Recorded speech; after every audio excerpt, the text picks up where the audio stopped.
Hola amigos, en este video vamos a hablar sobre el origen y la evolución de las instituciones educativas a través de la historia. Veremos cómo han cambiado desde la prehistoria hasta la actualidad. El aprendizaje es tan antiguo que los primeros hombres y mujeres compartían lo que entendían del mundo para sobrevivir.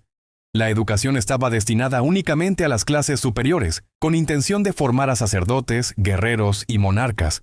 En su mayoría eran hombres. ¿Alguna vez has escuchado que la palabra griega skole, al contrario de lo que podrías pensar, significa ocio, tiempo libre?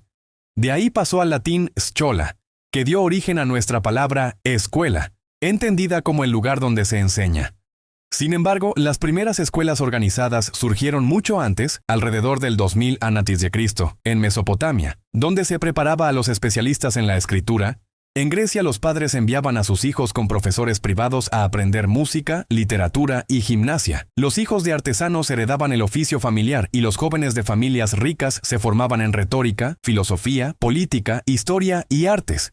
La prehistoria tuvo una educación práctica, oral y comunitaria, enfocada en transmitir habilidades de supervivencia y tradiciones. En la Edad Media, la Iglesia controló la enseñanza, centrada en lo religioso y moral, accesible solo a pocos, con monasterios y universidades. En el Renacimiento surgió una educación humanista, artística y científica, con gran papel de academias y universidades. En el siglo XVIII, la Ilustración impulsó la educación pública, técnica y útil para la sociedad. En el siglo XIX, se reconoció como derecho social, se expandieron escuelas públicas, normales y universidades modernas.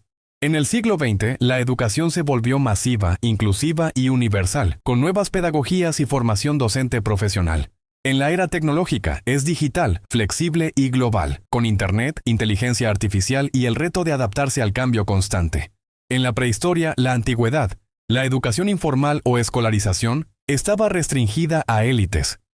El enfoque era práctico y memorístico. En la Edad Media la educación era religiosa controlada, en la Iglesia se dio el surgimiento de universidades. En el Renacimiento y la Reforma se caracterizó por el humanismo amplia de la reforma educativa. El siglo XVIII se caracterizó por el racionalismo, la obligación escolar y la expansión de la alfabetización. La era industrial del siglo XIX se caracterizó por escuelas públicas masivas, educación obligatoria. En el siglo XX, la educación fue progresiva, inclusión social con métodos innovadores. En la era tecnológica, es decir, la actualidad se caracteriza por la digitalización, el aprendizaje personalizado y la educación en línea. La Constitución de 1917 estableció en el artículo 3 la educación obligatoria, gratuita y laica, con el objetivo de disminuir desigualdades sociales y formar ciudadanos libres y productivos.